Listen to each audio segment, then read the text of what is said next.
చాలా మంది కన్నడ వాళ్ళే ఎక్కువ ఉంటారు. సో తెలుగు వాళ్ళకి ఎక్కువ ఛాన్స్ ఎవరు తొక్కేస్తారు అలా అనే మాటలు కొన్ని గాసిప్స్ థంబ్‌నెయిల్స్ మనం చూస్తూ ఉంటాం. సో ప్రాక్టికల్‌గా మీ పాయింట్ ఆఫ్ వ్యూలో కన్నడ అమ్మాయి అని అనగానే మీకు ఎందుకు తెలుగు అమ్మాయి వద్దు అని ఒక మైండ్ వచ్చిందా ఏమన్నా ఆలోచన? ఎప్పుడు రాలేదండి. ఎందుకంటే అసలు తెలుగు అమ్మాయిలు ఎవరు వచ్చి పని చేస్తున్నారు సీరియల్స్కి?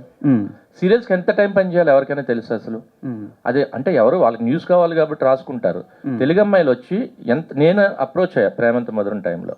ఎంతో ఇన్స్టా అకౌంట్స్ చూసి మెసేజ్లు పెట్టా, ఎవరు రెస్పాండ్ కాల. కొంతమంది కొంచెం ఈ అమ్మాయి బాగుంది అనుకుంటే లేదండి వెబ్ సిరీస్ అంటారు, లేదా సినిమా అంటారు. మీ నిజంగా మనం హ్యాపీ ఫీల్ అవ్వాలి అక్కడ నుంచి వచ్చి వితౌట్ ఎనీ సపోర్ట్. ఇప్పుడు మన ఇక్కడ అంటే డోంట్ వాంట్ కామెంట్, కానీ ఈ కామెంట్లో తీసుకోకండి. అంటే వాళ్ళు అంటే మన బ్రాటప్ అలా ఉండుండొచ్చు. సో మనం ఏంటంటే కొంచెం సెక్యూర్డ్గా చూస్తాం. వాళ్ళు చూడడానికి కూడా కాదు.